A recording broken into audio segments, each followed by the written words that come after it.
G'day everyone, so this is a video about Ohm's law, which is an essential part of basic circuit theory and useful for electrical hobbyists, high school students, as well as physics and engineering students. To first understand Ohm's law, we need to know about the parts that comprise its formula.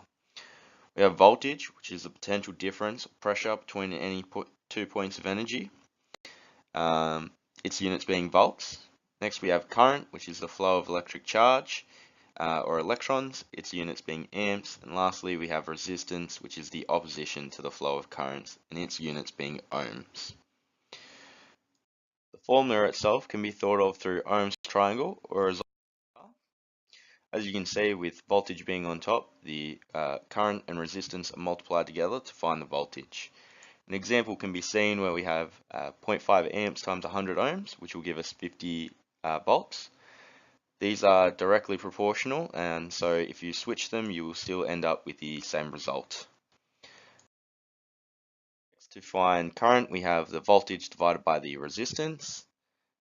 We can see that if we have 12 volts divided by 100 ohms, we'll have 0.12 amps.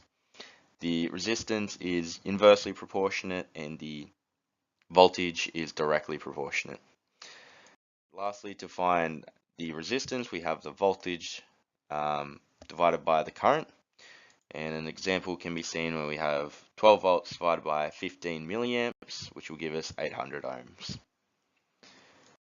An analogy that is commonly used to describe Ohm's law is that of water coming out of a hose. The voltage is the water pressure, the current, the water itself, and the resistance is the diameter of the hose end. Now, by decreasing the size of the hose end with a thumb, we can effectively increase the resistance that the water is opposed to.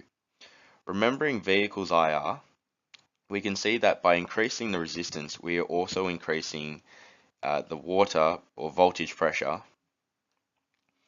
which is why the water is coming out with so much more force, despite there not being a change in the amount of water.